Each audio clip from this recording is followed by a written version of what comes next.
Bene data bakundwa b'umwami Yesu Kristo, mwese abakurikira izi nyigisho tubahaye ikaze mu biganiro bya Saveur Divine. Ibi biganiro mu bitegurirwa n'abavugabutumwa bwiza batandukanye, akaba ari umuhamagaro ugendera ku ijambo ry'Imana byanditse mu gitabo cy'ubutumwa bwiza uko bwanditswe na Matayo ibice 24 umurongo wa 14. Kandi ubutumwa bwiza bw'ubwami buzigishwa mu isi yose ngo bube ubuhamya bwo guhamiriza amahanga yose, nibwo imperuka izaherako ize. Ibi biganiro mubikurikira ku channel ya YouTube yitwa Saveur Divine. Tubifurije kugubwa neza. Imana Data ari nayo So ibaha umugisha.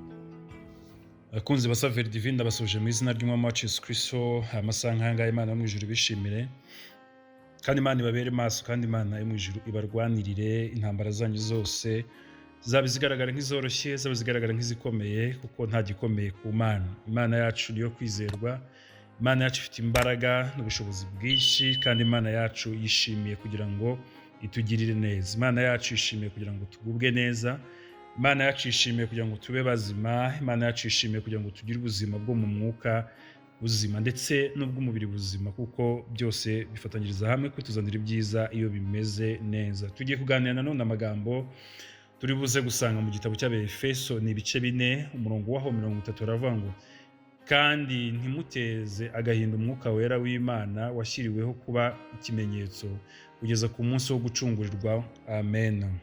Imana yo mu ijuru ibahe umugisha mwinshi. Ngo ntiduteze agahinda umwuka w'Imana twakiriyeho kugira ngo ube ikimenyetso kugeza ku munsi wo gucungurirwamo. Umwuka wera w'Imana rero Kristo ajya gusubira mu ijuru yaduhaye umwuka, abwira abigishwa baravuga ngo mutegereze umufasha azabanza aze kugira ngo mubashe gushobozwa byose, mubashishwe byose. Yaranavuze ngo azenda ku byo nababwiye abibibutse. Umwuka wera ni imbaraga z'Imana, umwuka wera ni ubushobozi budasanzwe, umwuka wera niwe utubashisha gukora bya bindi kamere y'umuntu itashobora. Umwuka wera niwe ubashisha umuntu kureka ibyari byaramubase. Hari igihe umuntu aba imbata y'icyaha runaka, hari igihe umuntu aba imbata y'amagambo runaka, hari igihe umuntu aba imbata y'igikorwa runaka, hari igihe umuntu aba imbata y'ibiribwa runaka n'ibinyobwa runaka, hari igihe umuntu aba imbata y'ibiyobyabwenge runaka. Ariko umwuka w'Imana iyo yamaze kugera ku muntu, icyo akora akubatura kuri ibyo byose.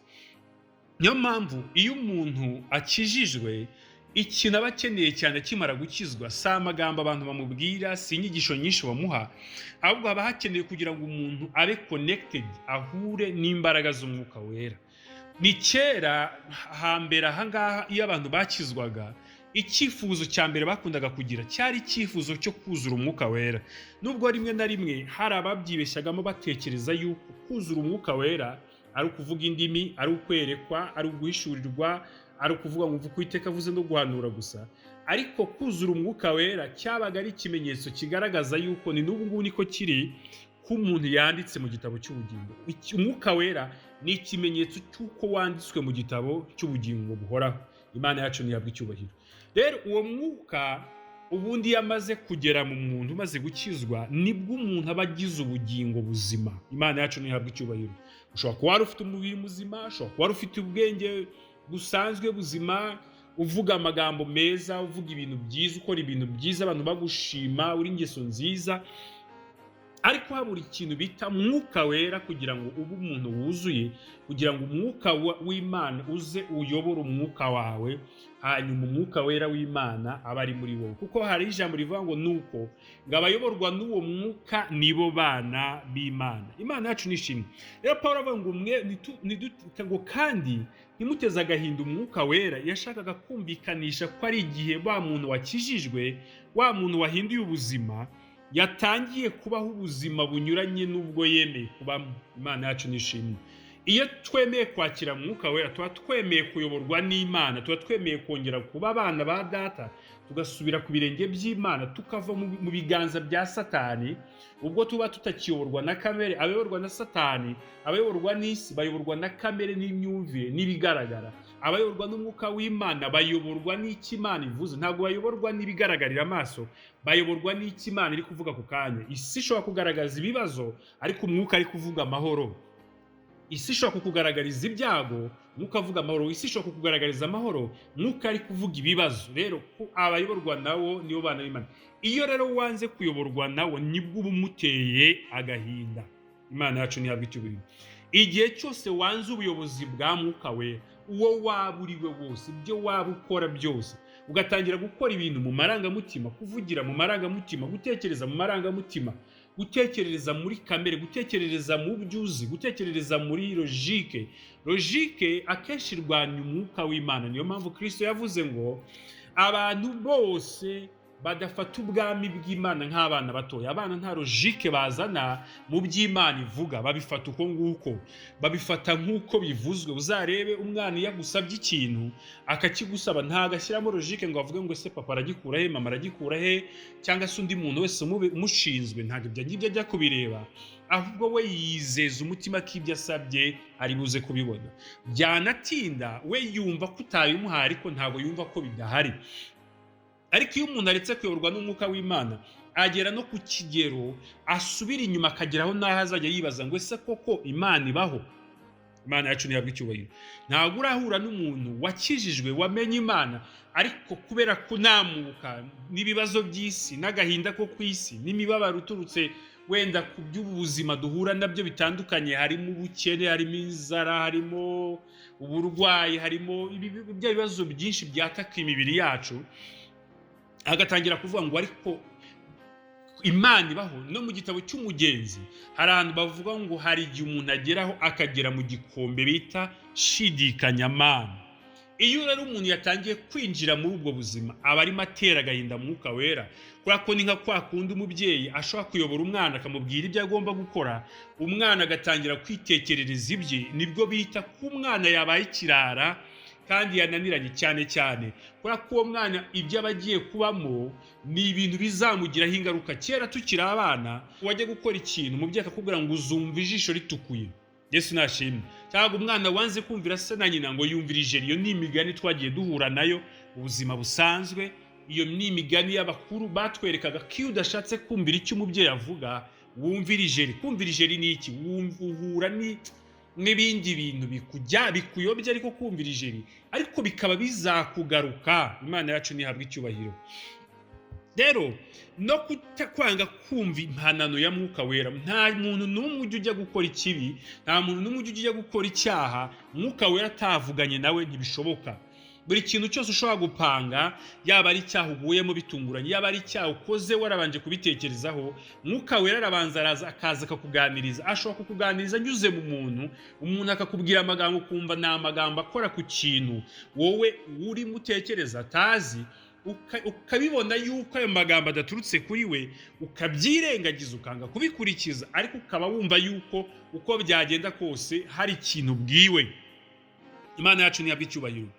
Rero Pawulo yarabwiraga ati, ruguru umurongo ubanza yavugaga ati, amagambo yanyu ajya aba amagambo yo gukomeza abandi. Ntimukavuga amagambo y'amanjwe cyangwa adafite icyo, ahubwo amagambo yanyu ajya aba gukomeza abandi kugira ngo atume abantu babaho mu buzima bushima bunezerewe. Imana yacu ntihabwa icyubahiro.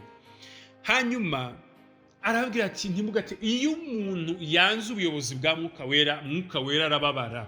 Uzarebe nk'iy'umwana cyangwa se umuntu ushinzwe atangiye gukora ibintu bitari muri gahunda wupanga, bitari muri gahunda ushaka, kandi ukabibona n'ingaruka birimo, bitera agahinda. Kera bajya bavuga ngo habaho icyo bita agahinda k'umubyeyi. Agahinda k'umubyeyi nakageranye nk'agahinda ka mwuka. Mwuka bari kureba kuri kugana mu irimbukiro, ko kandi iyo utandukanye nawe uba utandukanye n'ubugingo buhoraho. Imana ishimwe. Iyo ugeze ku kigero mwuka avuga ntiwumve, kuko umwuka wera ni umuyobozi. Bibiliya nikimwita ni umuyobozi. Ahatari umwuka, Bibiliya avuga ngo haba ibyigenge, abantu bigira ibyigenge. Aho umwuka wera atari, kandi ahantu habaye ibyigenge bigenga bagana hehe? Muri rwa rwobo. Iyo umuntu yabaye ibyigenge aba yavuye muri rya rembo rifunganye akajya muri rya rembo rifunguye, aho baho ubuzima butagira amategeko n'amabwiriza.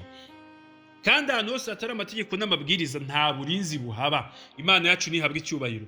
Iyo turaza kugendera cyane ku mwana. Iyo umwana abaye mu rugo aho hataba amategeko n'amabwiriza, bisobanuye ngo ababyeyi baba bararetse inshingano zabo, birangira uwo mwana apfapfanye. ariko haba amategeko n'amabwiriza hasa nkaho haremerera umwana muri icyo gihe, ariko iyo amaze gukura amenya icyo umubyeyi yamuhaniraga. Rero mwene data nshuti y'umusaraba, ijambo ry'Imana rirakubwiye ngo ntugatere Mwuka Wera umubabaro, ntukamutere agahinda. Jya wemera icyo umwuka akubwiye. Nakubwira ngo kora iki, nakubwira ngo icaraho, nakubwira ngo genda, nagutuma jya utumika. Imana yacu ntihabwa icyubahiro, kuko ubwo nibwo uzaba uri umwana w'Imana nyakuri. Bibiliya iravuga ngo nuko abayoborwa ntago ari abahanura gusa, ntago ari aberekwa, ntago ari ababwiriza, n'abantu bakora icyo Umwuka Wera banje kuvuga. Ukabaho ubuzima bwo kujya gukora ikintu cyose ukumva urashaka kumenya icyo Mwuka Wera bitekerezaho. Ushobora guhita umbaza ngo se namubazane, urapfuka mugasenga, Umwuka Wera directing igitekerezo cyiza mu mutima wawe. Iyo yohereje igitekerezo cyiza mu mutima wawe ukagikurikiza, uba wumviye Umwuka Wera. Nshuti yanjye, ntutera agahinda Umwuka Wera. Niba Umwuka Wera akubwira ngo reka uyu muntu, reka iyi nshuti, reka wivugana n'uyu muntu, wigendana n'uyu muntu, uyu muntu azagukurira ibibazo, ibi bintu ukora buri kintu cyose umwuka kubuza, nuko azi neza yuko cyakugiraho ingaruka.